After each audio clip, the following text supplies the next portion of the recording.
I don't know that I can add much to what's already been said, because I'm just so touched that more and more as I become a believer, I just feel so strongly that we are to be living epistles.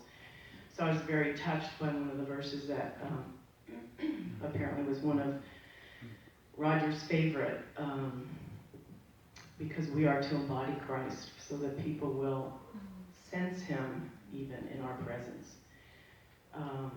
And of course not hold back speaking of him as well. But the first thing I wanted to share was that, so I'm called to Hollywood and whatever, and so back in the 90s when I first met Roger, he was an inspiration because he was actually doing it. He wasn't like wasting his time in a day job.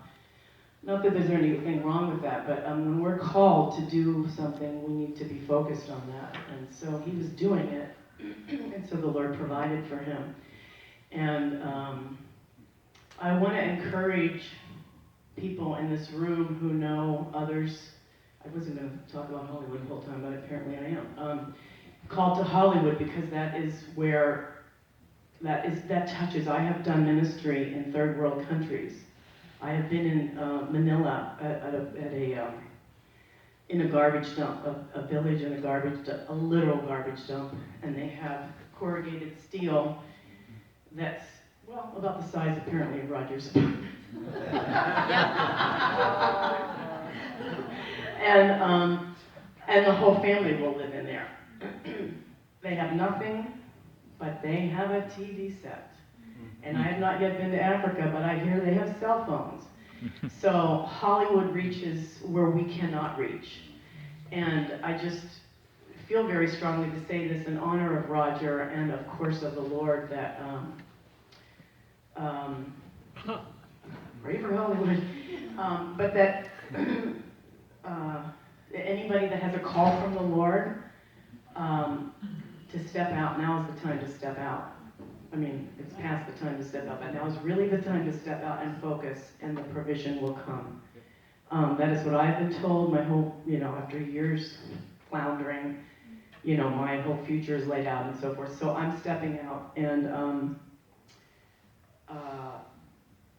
so I wanted to encourage, and no matter what age, also that when we are gifted, these are things we will be doing in heaven. And so if you're still alive, you still have something in your heart.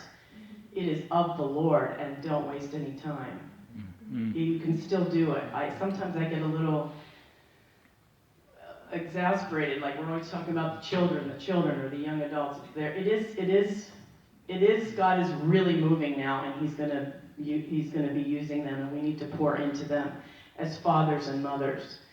But He also is doing things through us now. We are not. He did not pass us by.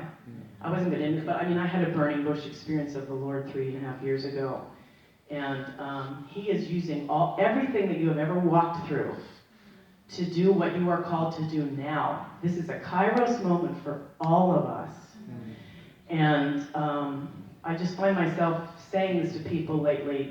Just as we learn in the Bible for years, He is building us individually, precept upon precept. And we all know that in this room, I sense.